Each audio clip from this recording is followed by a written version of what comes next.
আসসালামু আলাইকুম, কেমন আছেন সবাই? আশা করি সবাই ভালো আছেন। এখন যখন আমি ভিডিওটা করতেছি তখন আমি আমার বাসার সামনে আর আপনারা হয়তো কোনো কিছু একটা চেঞ্জ দেখতে পাইতেছেন। আমি বলবো না, আগে আপনারা বলেন, দেখি কমেন্ট করেন যে কী চেঞ্জ দেখতে পাইতেছেন গাড়ির মধ্যে।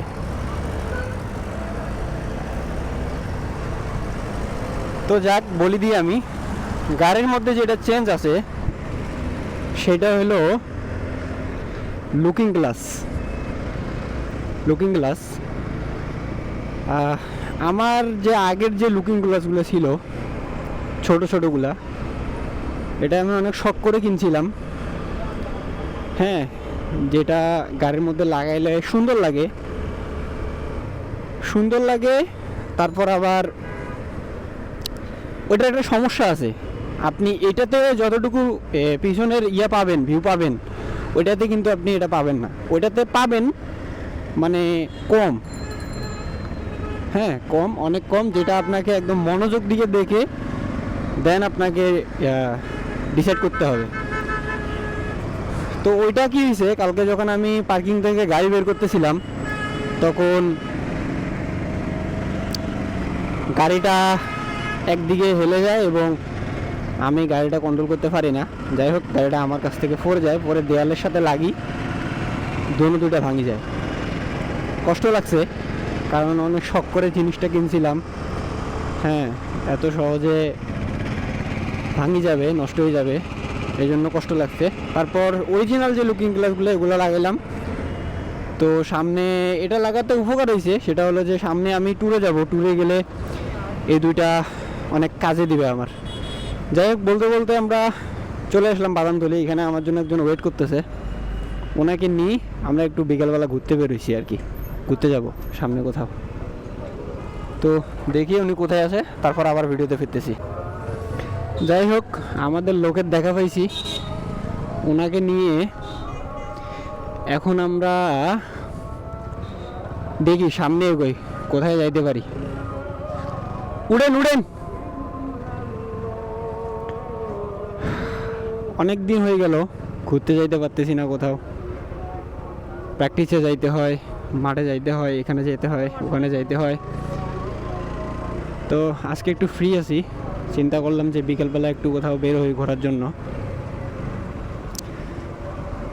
তারপর বাইকে মেসেজ দিলাম যে চলেন একটু ঘুরে আসি। উনি বললো ঠিক আছে, আমিও ফ্রি আছি, চলো একটু ঘুরে আসি। এই আর কি, বের হইলাম, দেখি সামনে কোথায় যাইতে পারি। এর একটু তেল নিতে হবে, আর কারণ গাড়িতে তেল নাই। তো তেল নেওয়া শেষ, এখন আছে সিটিগেট। গাড়ি একটা জিনিস আপনাদের সাথে বলি, সেটা হলো যে অনেকে মনে করে যে শালার গাড়ি কিনবো, তেল ঢুকাবো, চালাবো। তো তাদের উদ্দেশ্যে একটা কথা বলি, আপনি যদি এই চিন্তা করে গাড়ি নেন, দরকার নাই ভাই, বিপদে পড়বেন। আমি কালকে গাড়ির মোটামুটি অনেকগুলো কাজ করাইছি। মোবিল চেঞ্জ করতে গেছি, তো দেখলাম যে এমনি একটা মোবিল চেঞ্জ করতে গেলে একটা অয়েল ফিল্টার লাগে, এয়ার ফিল্টার যদি একটু বেশি দিন চলে যায় একটা এয়ার ফিল্টার লাগে। হ্যাঁ, তারপর যদি আপনি গ্রামে থাকেন তাহলে তো ওয়াশের ঝামেলা নেই, বাট শহরে থাকলে আপনার গাড়ি ওয়াশ করতে গেলে 150 টাকা চলে যাবে। ঠিক আছে, তো যারা চিন্তা করতেছেন যে ভাই গাড়ি একটা কিনবো, তেল ঢুকাবো, ধুমধাম চালাবো, কেল্লা ফাতে, ভুল ধারণা বুঝতেছেন মাথার মধ্যে। তো যাই একটু দেখি, লিঙ্ক রোডের দিকে যাই। ওখানে বিকেলবেলার টাইমটা ভালো লাগে, কারণ ওখানে অনেক বাইকার আসে, অনেক ভাই ব্রাদারের সাথে দেখা হয়। হ্যাঁ, জিনিসটা ভালো লাগে, আবার নাস্তা করা যায়। তো চিন্তা করলাম যে ওখানে যাই বসি, কারণ ওখানকার আবহাওয়াটাও সুন্দর, ওখানকার ভিউটাও সুন্দর। আর ওখানে গেলেই হ্যাঁ, আপনি বসলেই আপনার ভালো লাগার কাজ করবে, আপনার ভালো লাগবে। তো ওই জন্য ওখানে যাইতেছি। তো কালকে গাড়ির মোবিল চেঞ্জ করছি, অয়েল ফিল্টার, এয়ার ফিল্টার এগুলো চেঞ্জ করলাম। তো চেঞ্জ করে এটা বুঝতেছি যে মোবিল চেঞ্জ করার আগের গাড়ি আমার এখনকার গাড়ি, oil filter air filter change করার পর যে গাড়ি আর এর আগের গাড়ি একদমই ভাই কি বলবো, অনেক তফাৎ, অনেক। মানে এখন যে স্মুথনেসটা কাজ করতেছে গাড়ির ভিতরে, মাশাল্লাহ অনেক ভালো লাগতেছে। গাড়ি চালাই একটা মানে মজা পাই দিছি, কিন্তু এর আগে যে চালাইছি ভাই কি বলবো, পুরা মনে হয় যে ভটভটি চালাইছি এতদিন, এটা মনে হচ্ছে এখন।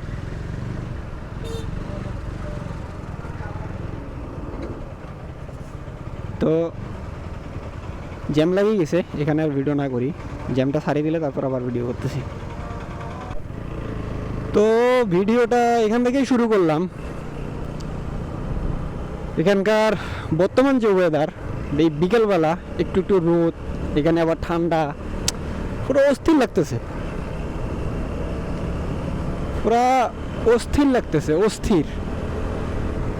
আমি বললাম না যে আপনি এখানে আসলে আপনার মন ভালো হয়ে যাবে। আপনি বিকেলবেলা এই টাইমে যদি এখানে আসেন, আসে যদি কোথাও এখানে বসে দাঁড়ান, গল্প করেন, এমনি আপনার মন ভালো হয়ে যাবে। হ্যাঁ, ঘরের ভিতর থেকে মনে করেন যে কি বলবো, আপনি মজা বুঝবেন না। কত সুন্দর, একটু রোদ পড়তেছে, একটু ঠান্ডা ঠান্ডা ভাইব, পুরো অস্থির, জোস, নাইস। যাই, আমরা আরো সামনে যাব, এখানে না দাঁড়াই, আমরা একটু সামনে দাঁড়াবো। সামনে গেলে সামনে ওখানে অনেক মানুষ আছে, বাইকাররা ওখানে আছে, ওখানে এখানকার সব থেকে এই জিনিসটা জোস। আমরা এখানে কোথাও দাঁড়াবো, দেখি সামনে আরও যাই, সামনে আরও কোথাও বসতে পারি কিনা। একটু রোদ দেখে দাঁড়াইতে চাইতেছি।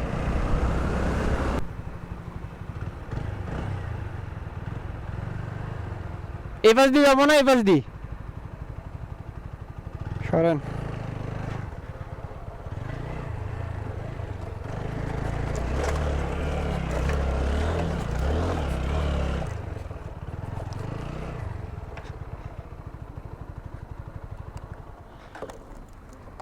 পুরো জোস তো জায়গাটা। হ্যাঁ, এখানে এর আগে আসছিলেন আপনি? জোস না জায়গাটা? শুভ যে বললো এদিক দিয়ে উঠবে নাকি, এদিক দিয়ে না এদিক দিয়ে? হ্যাঁ,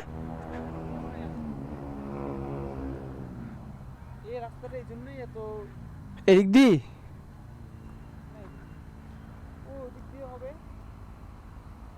হইতে পারে। ও সেই কিন্তু না জায়গাটা, এই পাশ থেকে আকাশটা জোস লাগতেছে। ওরে, তো জায়গাটা কিন্তু মারাত্মক সুন্দর। অনেক সুন্দর জায়গা। এখানে আমি এর আগে আসছিলাম, বাট এখানে আসি নাই, আমি ওদিক দিয়ে ঘুরে টুরে গেছি। হ্যাঁ, এখানে নতুন উঠলাম, উঠে দেখি তো আসলে তো জায়গাটা কিন্তু ভালোই সুন্দর লাগতেছে। মানে এখানে বসে আড্ডা দিলে ভালো লাগবে।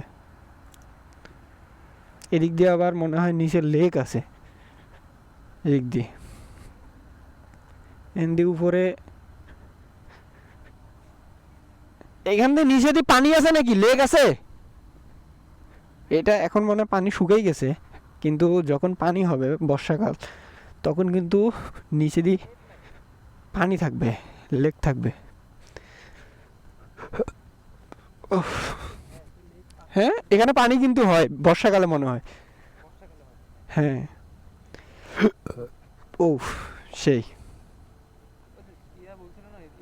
যাক ভাল লাগলো জিনিসটা।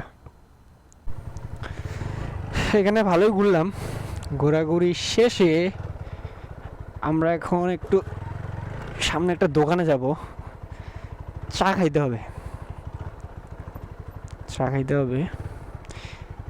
জায়গাটা নো রিক্স, আল্লাহ ভরসা। ফিরন ভাই ঠিক है।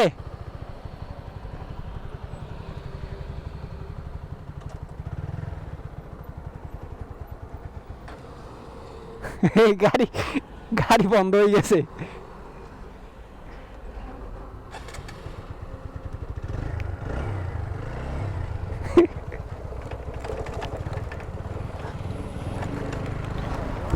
তো গাইস এখানে একটা ভালোই একটা অ্যাক্সিডেন্ট হয়েছে, দেখি একটু নামাই। প্রাইভেট কার পুরো ট্রাকের ভিতর ঢুকে গেছে, এখানে একজন মারাও গেছে। দেখি এটা এখন এখানে নিয়ে আসছে নাকি ওইদিকে ছিল ভাইয়া? গাড়ির ট্রাকটা ওইদিকে ছিল, এখন এখানে নিয়ে আসছে। হ্যাঁ একটু যাই দেখি আসি, এখানে রাখলে সমস্যা হবে।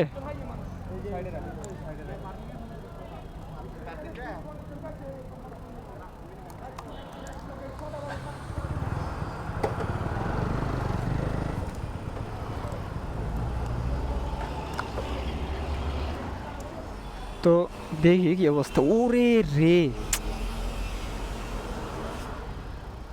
ভাই, এখানে তো অবস্থা খুবই খারাপ। দেখছেন কি অবস্থা, পুরা গাড়ির 50% ঢুকে গেছে।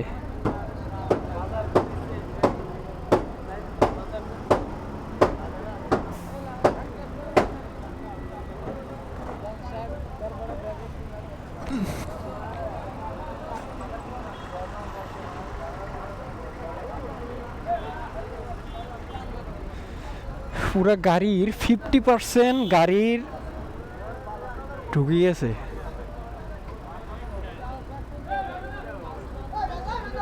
ট্রাকের ভিতরে 50% গাড়ি ঢুকে গেছে, মানে এখানে নাকি একজন মারাও গেছে। একজন মারা গেছে নাকি? ছেলে মারা গেছে, বাপ বেঁচে আছে। ইরে ছেলে কত বড়? ছেলে মোটামুটি বড়। ওনারা বললো না ছেলে কত বড়? ছেলে মোটামুটি বড়। এখন কি লোক আছে ভিতরে? মেডিকেল নিয়ে গেছে? না থাকলে আপনি কি করবেন? এরকম কারাগারি এরকম থানা গেছিল। গাড়িটা কই? হ্যাঁ গাড়ি হইছে একদিন জীবন আছে। যার গাড়ি ও তো চিন্তা করতেছে যে আমার গাড়ি যাক, ও বলবে যে এইটা যাক, দরকার বলে এর মতো আরো একটা যাক। কিন্তু জীবনটা ছেলেটা এটা কি শোক কি সামলাইতে পারবে? হাত নাকি একটা ভাঙিয়ে গেছে। ওর বাপের হাত ভেঙে গেছে, ছেলে তো মারা গেছে, বাপের সাথে জীবন। আল্লাহ আল্লাহ, জায়গা দিলে আমরা। তো গাইস এখানে যেটা বিষয় হয়েছে সেটা হলো, ট্রাক যেটা দেখলেন সেটা রাস্তার সাইডে দাঁড়ানো ছিল, মানে এরকম। প্রাইভেট কার বলতেছে যে ওখানকার যারা লোক ছিল যারা দেখছে তারা বলতেছে যে গাড়ি 80 স্পিডের উপরে ছিল। এরকম 80 স্পিডে 100 স্পিডে এসে পুরো ট্রাকের নিচে ঢুকে গেছে। ওখানে ছিল বাপ আর ছেলে, ছেলেটা মারা গেছে, ইন্না লিল্লাহি ওয়া ইন্না ইলাইহি রাজিউন। আর বাপ যিনি উনি বেঁচে আছে, ওনার হাত নাকি একটা ভেঙে গেছে। তো সেই হলো অবস্থা, যেটা দেখে আমার খুবই খারাপ লাগলো, খুবই খারাপ লাগলো যে একটা অ্যাক্সিডেন্ট মানুষের কি হইতে পারে। এখানে কি যাবেন নাকি কর্নেলে? কোথায়?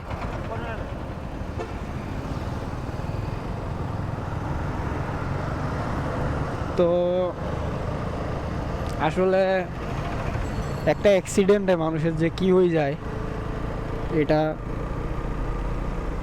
কি বলবো, মানে আমি বলার কোনো ভাষাই পাইতেছি না। আপনারা নিজের চোখেই দেখলেন কি অবস্থা। তো আল্লাহ আমাদেরকে সবাইকে সুস্থ রাখুক, ভালো রাখুক, সবাই ভালো থাকবেন। আল্লাহ হাফিজ।